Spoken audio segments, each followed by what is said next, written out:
नमस्कार, माझं नाव अरुषा पाटील। मी महाराष्ट्र कोल्हापूर या जिल्ह्यातून येते। माझं प्राथमिक, माध्यमिक आणि कॉलेज लेवलचं शिक्षण कोल्हापुरातूनच झालं। I have graduate through the economics stream. त्यानंतर ग्रॅज्युएशनच्या ड्युरेशनमध्ये मी प्रिपरेशन स्टार्ट आणि मी UPSC CSE 2025 मध्ये AIR 553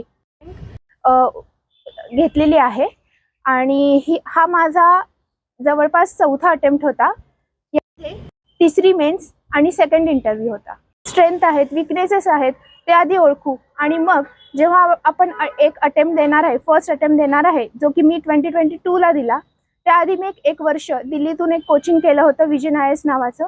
ते ऑनलाईन माध्यमातून केलं होतं आणि असा माझा UPSCचा किंवा CSEचा प्रवासाला सुरुवात झाली। तर आहे माझ्या बाबांना मुळामध्ये पोलीस व्हायचं खूप स्वप्न होतं आणि त्यांनी त्यासाठी भयंकर कष्ट केले होते। त्यांचं त्या पद्धतीचं कष्ट मी आत्ता ऐकते, कारण ते मला आत्ता सांगत होते। आणि असं म्हणतात की कुठेतरी नशिबाची ही साथ लागते, पण बाकी सगळं हार्डवर्क, स्मार्ट वर्क सगळं त्यांनी केलं, पण कुठेतरी नशिबाने त्यांना थोडीशी साथ न दिल्यामुळे त्यांचं हे स्वप्न अधुरं राहिलं आणि ते त्यांचं स्वप्न ते माझ्या थ्रू इनडायरेक्टली पाहत होते असं मला वाटलं।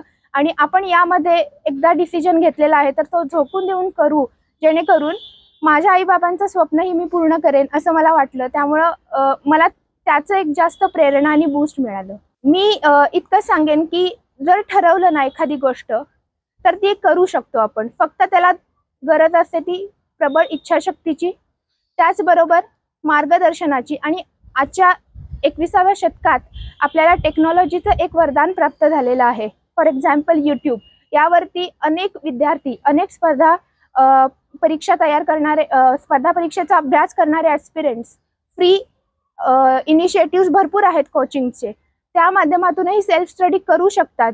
आणि YouTube हे एक असं एडटेक प्लॅटफॉर्म झालेलं आहे की ते आता ग्रामीण भागातही अगदी सहजरित्या पोहोचत आहे। त्यामुळे मी त्यांना इतकं सांगते की तुम्ही एकदा ठरवलं असेल तर मागे पडू नका, कारण तुम्हाला टेक्नॉलॉजीची साथ आहे, तुम्हाला बाकी सगळ्यांची ती नक्की साथ मिळेल असे मला वाटतं। पण एकदा ठरवलेलं ध्येय मध्येच सोडू नका, कारण या परीक्षेमध्ये हा खूप लांबचा पल्ला आहे। जवळपास 1 ते 1.5 वर्षाची ही प्रोसेस असते प्रत्येक स्पर्धा परीक्षा।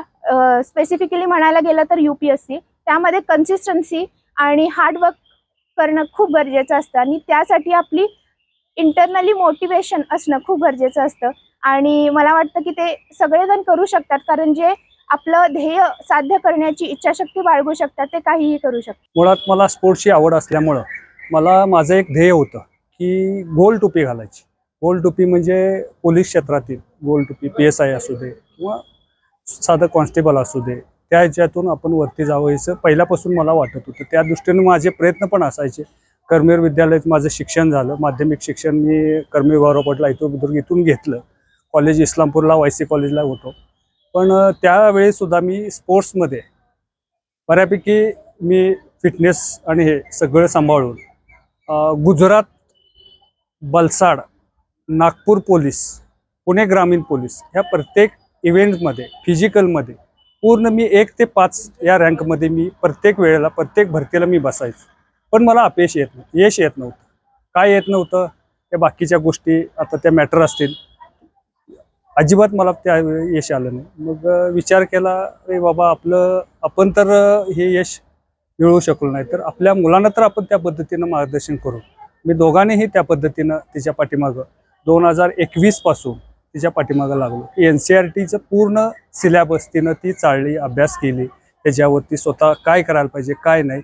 आणि माझी मिसेस टीचर असल्यामुळं तो पूर्ण तिला गायडन्स जो आहे, एज्युकेशनल गायडन्स जो असेल तो तिच्याकडून मिळाला। आणि 22 पासून त्या क्षेत्रामध्ये ती प्रवेश केला। 22ला एक्झाम दिली, 23ला दिली, 24ला दिली, तरीसुद्धा मागच्या वर्षी अशी कंडिशन झाली की 24ला ती इंटरव्ह्यू देऊन आली आणि ज्यावेळी रिझल्ट आला, म्हणजे फक्त सुरुवातीला रिझल्ट येतो, मार्कशीट नंतर येतं। रिझल्ट आल्यानंतर ती मुलगी आमची ती डिप्रेशनमध्ये गेली। आणि ज्यावेळी मार्कशीट आल्यानंतर 16 मार्कात ती कट ऑफ कमी पडली, त्यावेळेला आम्ही डिप्रेशनमध्ये गेलो। आणि ती मुलगी बाहेर पडली. का तर ही 16 मार्क म्हणजे माझ्यासाठी काहीच नाही म्हणजे. मी पुढच्या वर्षी पुढच्या वर्षी माझा कॉन्फिडन्स एवढा वाढला आहे की मी ते पूर्ण करू शकतो. असं काही नाही 50-60 मार्काचा किंवा 100 मार्काचा डिफरन्स आहे आणि मी ते भरून काढू शकत नाही. काहीच नाही म्हणले 16 मार्क मी पुढच्या वर्षी ते तुमचं जे स्वप्न आहे ते स्वप्न मी पूर्ण करतो. आणि खरोखरच गोल्ड टोपीपेक्षा तिने वरची पोस्ट काढली हे मला माझ्यासाठी अभिमानाची गोष्ट आहे.